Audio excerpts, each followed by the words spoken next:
Hello दोस्तों, हमारे YouTube channel पे आप लोगों का स्वागत है। और अभी हम उपस्थित हुए हैं बीपीएससी ऑडिटर के संदर्भ में। बहुत सारे लोगों का फ़ोन कॉल आ रहा था कि सर कौन कौन से प्रश्न हैं जो कि चैलेंज करने लायक हैं। तो कुछ लोग हैं जो हमारे पास कुछ प्रश्न भेजे हैं जिन पर वो चैलेंज कर रहे हैं। तो इन प्रश्नों को मैं आपके साथ साझा करना चाह रहा था और वो प्रश्न इस प्रकार है।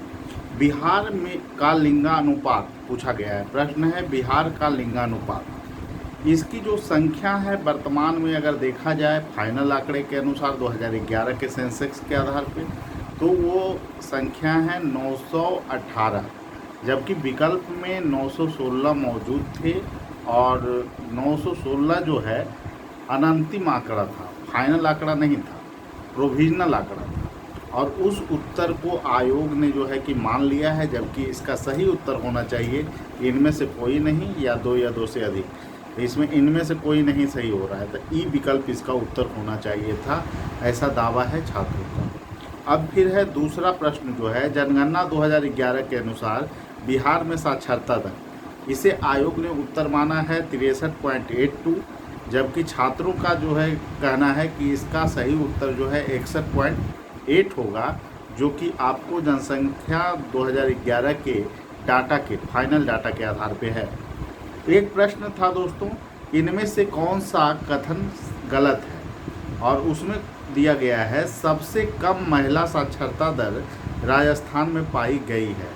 अब राजस्थान में सबसे कम महिला साक्षरता दर नहीं है।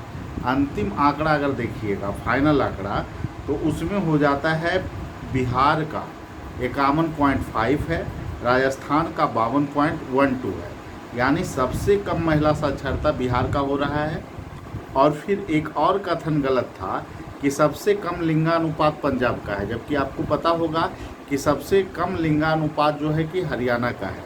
आयोग ने इसमें उत्तर सिर्फ बी माना और सबसे कम जो है लिंगानुपात पंजाब में है, इसे गलत माना। जबकि इसका विकल्प ई उत्तर होना चाहिए, क्योंकि दोनों गलत है। सबसे कम महिला साक्षरता दर जो है बिहार का है, और उसके बाद फिर यानी इस तरह से देखा जाए तो इसमें जो है कि जो भी डाटा हैं 2011 के, वो प्रोविजनल आंकड़े के को यूज करके आयोग ने प्रश्न बनाया है।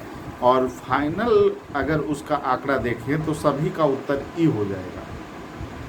तो यही कुछ प्रश्न थे जो छात्रों ने हमारे साथ साझा किए, और उनका कहना था कि सर ये आप वीडियो में डाल दें, जिससे कि और भी लोग इस पे क्लेम करें, और जो आदर्श उत्तर हो, फाइनल उत्तर जिस पे मूल्यांकन किया जाए, उसमें सही ढंग से उसका मूल्यांकन किया जा सके। तो जो भी लोग क्लेम करना चाहते हैं, ये 3 प्रश्न था, और इसके पर्याप्त साक्ष्य हैं, क्योंकि 2011 का आप फाइनल डाटा तीनों के लिए आप दे सकते हैं। ठीक है।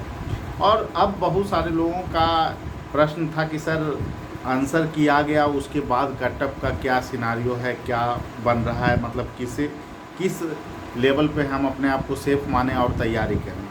तो देखिए, इस संदर्भ में जो है कि कटअप के चक्कर में ऐसे मैं मानता हूँ लोगों को नहीं पढ़ना चाहिए। और जिनको जो भी पीटी परीक्षा दिए हैं, जिनको लगता है कि मेरा पेपर अच्छा गया है, उन लोग को तैयारी में लग जाना चाहिए मुख्य परीक्षा में। फिर भी एक आकलन के अनुसार अगर देखें तो बॉय के संदर्भ में हम अभी बोल रहे हैं, जनरल का जो कटअप हो सकता है 88 से 90, ठीक है, जो आंकड़ा है उसके आधार पर। बीसी का 86 से 88, ईडब्ल्यूएस का 85 से 87, ईबीसी का 84 से 86, एससी का 82 से 84, एसटी का 86 से 88। अब आ जाइए गर्ल्स के संदर्भ में, जनरल का 82 से 84, बीसी का 78 से 80, ईडब्ल्यूएस का 78 से 80, ईबीसी का 76 से 78, एससी का 73 से 75, एसटी का 78। ये है आपका आंकड़ा जिस पे आप अपने आप को सेफ मान सकते हैं, और इस पे आप तैयारी कर सकते हैं। ठीक है, इस संदर्भ में ही आपसे अभी जो है रूबरू होना था, क्योंकि ऑडिटर के एग्ज़ाम के संदर्भ में बहुत सारे लोगों का फ़ोन मैसेज आ रहा था कि सर इस पर एक वीडियो बना दीजिए, और इसमें विभिन्न कैटेगरी के कटअप की चर्चा भी आप कर दीजिए। तो इसलिए मैं इसका चर्चा कर रहा था। और सबसे बड़ी बात यह है कि ऑब्जेक्शन आप लोग ज़रूर डालिए, और जो भी अन्य प्रश्न आपको ऑब्जेक्शन में लग रहे हैं कि ये प्रश्न गलत है और उसको आप चैलेंज किए हैं, तो उसके प्रमाण हमारे व्हाट्सअप नंबर पे आप भेज सकते हैं 7004291557। आपके प्रमाण अगर हमको सही लगेंगे तो हम अगले वीडियो में मैं उसकी चर्चा कर दूंगा, और जिससे कि और भी लोग उसे क्लेम करें, जिससे कि आयोग जो है कि अंत में जो जिस पर मूल्यांकन हो वो सही मतलब सही उत्तर के साथ जो है कि मूल्यांकन हो, जिससे कि किसी भी प्रकार का त्रुटि नहीं हो। और अभी तक जो अभी हमें आए हैं उसमें से जो उत्तर दिए गए हैं कि बहुत सारे लोगों ने चैलेंज किया है, वो 3 ही प्रश्न हमारे पास अभी तक आए थे, जिसकी चर्चा मैंने कर दिया, और तीनों ही जनसंख्या पर आधारित थे। ठीक है दोस्तों, तो फिर आगे मिलेंगे और आगे चर्चा होती रहेगी इन मुद्दों पे।